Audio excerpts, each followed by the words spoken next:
This is a case where it's been the exact opposite. We've normally been down trying to battle back, and I'm not giving us any excuses by anything, but we didn't play well with the lead, and credit goes to Davenport. They did. They gritted it out. They stuck. They hung in there. They willed themselves to a victory today at Michigan Tech. They played hard in that stretch and turned it right around, and we just really didn't recover.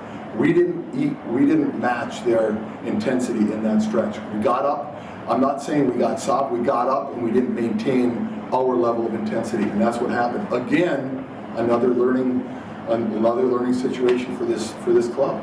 I was going to ask, is it's a learning experience, a lack of experience, I guess, being in front that these opportunities now will hopefully pay off? I don't remember talking about losing an 11-point lead this year, so it's not a bad. It's a bad thing that it happened to us, but we need to learn from that. We need to match that intensity, keep it there, continue to do what got you there, and we didn't do that. And again, some of that credit goes to them. They made all their shots. We didn't defend that poorly. They made some tough shots.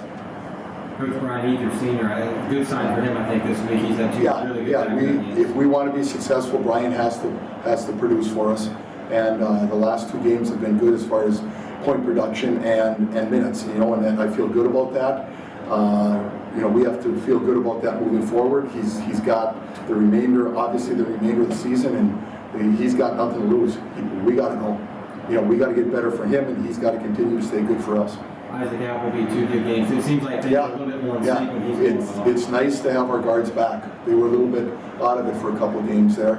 Now Ike and Brian have really done a nice job coming back. And in another issue that occurred today, also, I don't know if it's an issue, but another situation was Doss really got guarded today. They bottled him up and they made him work they made him work to catch the basketball. This is where he's got to be tying his screens. He's got to be strong with the basketball and drive it, because he can't. He's got to open up his avenues to set his game up. He's got to be able to sweep and go, so that they'll worry about the drive, then he makes a three. If they're guarding him on the three, he's got, if they're laying off because he's going to drive, then he shoots a three. He didn't play with as much confidence, I didn't think, today, just based upon them taking away his three-point shot.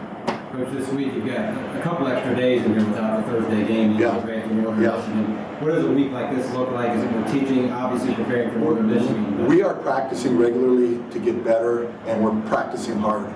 So we have to be smart about it. It's obviously a rivalry game in Northern Michigan. We will work on our fundamentals and things that we didn't do well today, and we also have to rest them to a point so we're fresh on Saturday, ready to go. I feel like seeing them a couple of times early this season at their tournament, not playing them obviously, getting a chance to look at them. Well, we've seen a ton of tape because they're a travel partner, and we've watched a lot of Northern Michigan games. They're really good. They're really good offensively, and they really try hard defensively. So we have to be sharp. You have to treat it as, it's a rivalry game. There's no more records. There's no more nothing. You gotta guard them, and they gotta guard you. And in this case, a lot of times it's the tougher teams when it comes out.